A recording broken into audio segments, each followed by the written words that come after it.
Hello everyone. So in this video, I'll start a new course on different type of databases. I'll start with MongoDB. I will make a multi-part small course on MongoDB and I'll take different type of databases as well.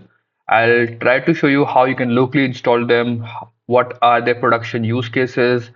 I'll go and teach about in detail, also give you a hands-on that how you can locally install it, how you can like integrate it with your own code, how you can use it. I will show it user interface as well. Multiple more things I'll show you for every different type of databases, and you will learn a lot. I'll make different type of series for different type of databases.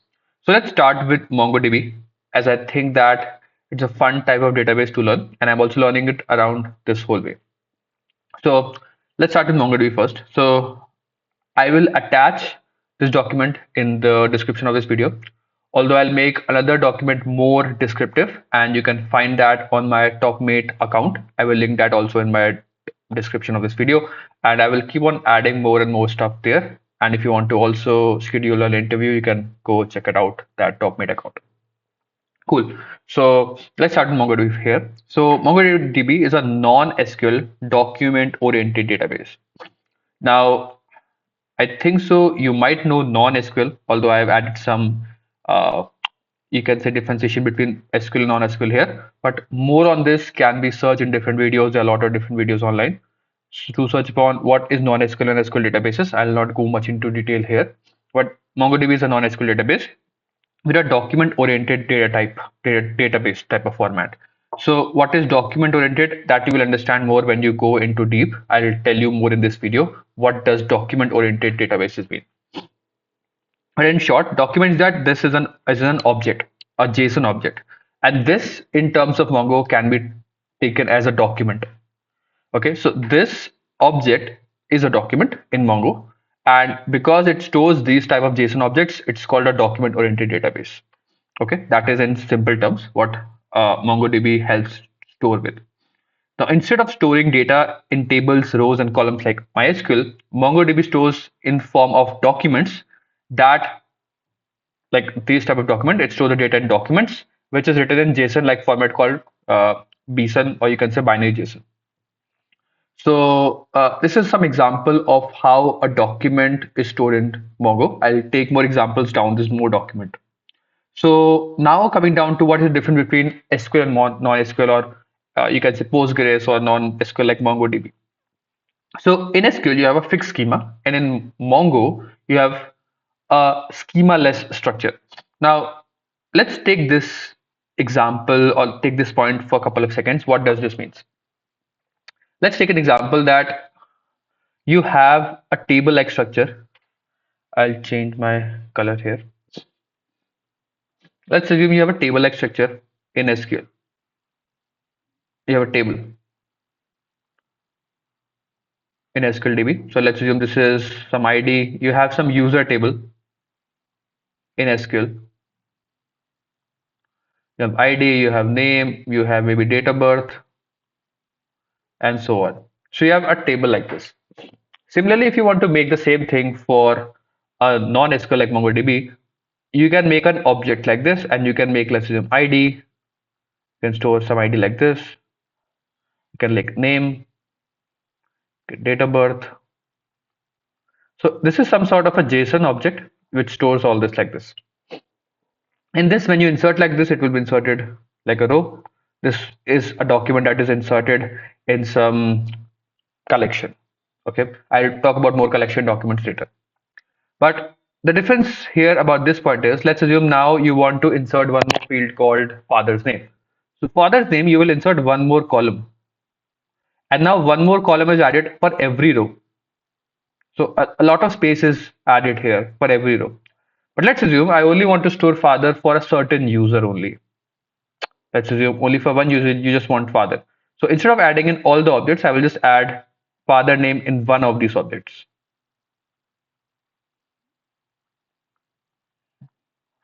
Which means that now other object doesn't have father name, but this object has father name. Which means that this is a schemaless. Like you can add any type of object with any schema and any document, you can say, in There are some validators as well, but still you can add these type of schema-less objects or schema-less documents in Mongo. But in user, if you want to insert, you have to give this father name as well. If you give it, if you even if it doesn't give it, it actually takes up some space. I hope you understand that is what fixed schema and schema-less structure means. Now, moving on to the next point, it has a structure of table which has rows and columns. It is a collection which has documents and fields. We'll talk about each of them. Joins are common in SQL. In MongoDB, fewer joins are required, and data is generally stored in the particular document only. There is joins possible, but yeah, it's fewer joins. Cool. So this is a high level, or if you learn about any SQL, non-SQL differentiation, you will find out these examples there as well, that this is a difference between an SQL and non-SQL database.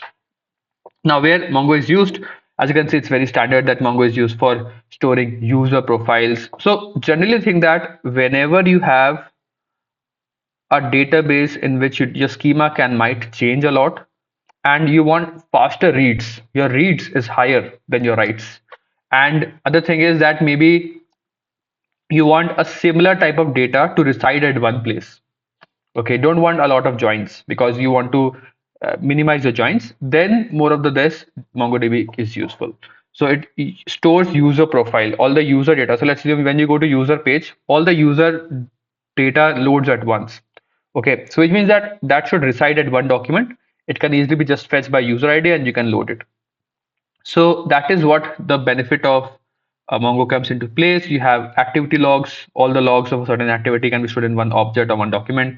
Analytics and tracking, catalog. Let's assume that you have a catalog of products and all the same type of products can be stored in one document. So when you fetch it, you'll get the whole document instead of like doing a join and all that stuff. So you have different documents residing in different tables. You have to do different type of joins. Instead, you can place all the document, all the products in one document. CMS, search recommendation systems, all that stuff. And where Mongo is not required, as you can see, if you have financial transactions, if you want to strict on asset and you have high joins required, then don't use Mongo. Okay, so these are very high level points. If you read anything about Mongo, you will encounter these stuff. Okay, now in this video, I'll only talk about small concepts. In the next video, I'll talk about how you can install Mongo locally and we'll go progressively into more details. So let's talk about some high level concepts in Mongo and we'll correlate it to SQL as well because I think so SQL is more easy to visualize because it's just a table. So there's a database first. The first concept in Mongo is database, which is similar to SQL. If you know SQL, you have multiple databases in SQL. It's just a collection of tables, related tables. So let's assume that I've given some examples and it's the similar thing in Mongo as well. So let's assume you have an e-commerce database. Now, e-commerce database can have user, order, products, and so on. So let's assume that you can also assume that in your whole company or maybe in any organization that you work upon, there are different microservices out there. Now, each microservice hold and do certain type of logic. Let's assume there is maybe a payment module, payment microservice that actually just handle payment. There's another called orders. There's another called refunds. Okay. Now, so there can be a payment DB, order DB, refund DB. Now that DB can have multiple tables. Maybe refund can consist of what are tickets raised. So ticket DB in refunds. What are the refunds that has happened? Like refunds history. Then you can have ongoing refund, or maybe you can say refund statuses you can have. So what I mean is that this is a high level collection. Then you have different tables inside this. So similarly, maybe in an e-commerce system, you might have stores, orders, products, all of them residing in the same database.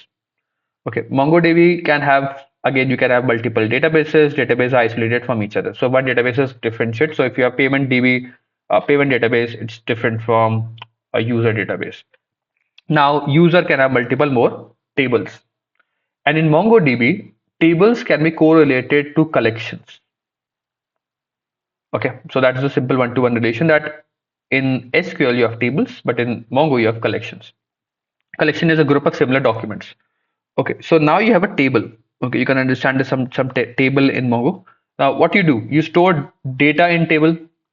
So you have seen that this is some table, user table,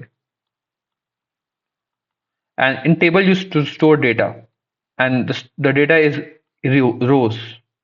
Okay, so every row in SQL is actually a document, which is this JSON object in Mongo. So it's a one-to-one collection. Okay, database is similar. Whatever database is here, the same database is there in Mongo.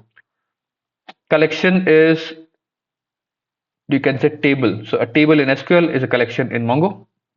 You can see that you have a user table, and you can insert some document like this in the user table. Okay. Now a collection means a table in SQL, doesn't enforce any schema, which means that you can insert any type of document there. Each document can differ. So you can insert this type of document as well, this type of document in the same collection. Okay. Now that is one thing. Moved on to the blue one. Now this is document. Now document is actually a singular row in a table. Another thing as a singular unit entity or record that is in the BJSON form or binary JSON form that you insert. This is the actual data. That is a row in SQL is actually a document in Mongo. Okay, so that is this particular data that you stores. A document can have nested objects. As you can see, it has nested objects. It can have an array. It can have different shapes allowed, like all like you can have strings. You can read out when we go to next video, in which I'll show you different type of records I can insert. I can show different type of data structures, or you can say, and you can say data types I can insert in Mongo. So this is like you can insert nested arrays, objects, and all that stuff in a certain taking as a certain schema and taking it as a document and insert it in any of collection. Okay, that is what it is.